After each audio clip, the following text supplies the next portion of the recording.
My name is Dr. Hugh Kassir, and I'm a pulmonologist at Northwell Health.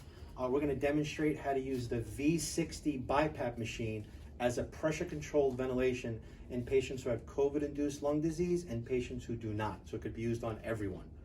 Stanley John, my director of respiratory therapy, is going to go through starting the BiPAP machine on and doing the test. And by the end of this video, you're going to see how to have this set up in your individual hospital. Stanley, please take over. Yeah, thank you guys. So this is the V60, your traditional non-invasive ventilator. We'll turn it on. We'll be using the traditional circuit. The first thing, we'll be changing the bacterial filter to a HEPA filter.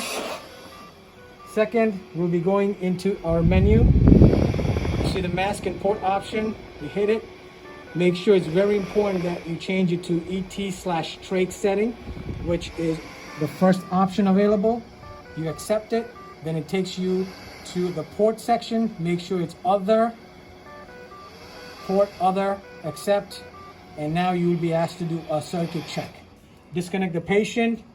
All you need right now would be a T-piece adapter that will enable your conventional circuit to be used for invasive purposes. You attach the circuit, you attach your pressure line, the other end to the pressure port. Occlude the circuit, leaving the exhalation valve open. Start.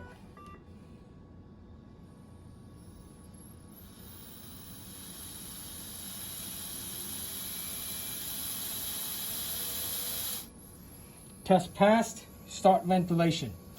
Now, currently you are in the ST mode, which is our BiPAP, our classic BiPAP setting. You go into mode. You have the option to select pressure control or AVAPs. In our case, we'll go with the pressure control mode. Make sure the settings, the IPAP, EPAP matches what's on your conventional ventilator. The rate, VI time, you can go back to 1 or 0.9. And once you hit accept, O2 as needed, 30-40%, doesn't really matter. Accept and activate the mode. You are on a classic pressure control mode. And here we're going to simulate this with a test line.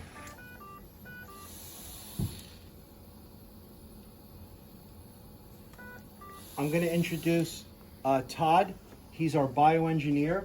For those of you who may have difficulties finding the proprietary piece to connect this to invasive ventilation, Todd Goldstein, who's our PhD for biomedical engineering, is going to tell you a little bit about how to compensate for possibly the lack of availability of this piece.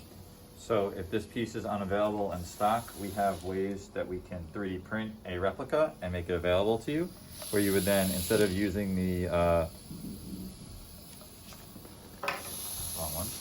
instead of using the proprietary, instead of using this piece, you would be able to swap out the normal circuit. Instead of opening up a kit, where you can actually hook up the 3D printed piece,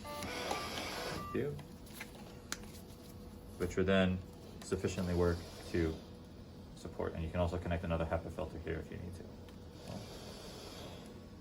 If any of you have any questions, we will give you contact information at the bottom of the video.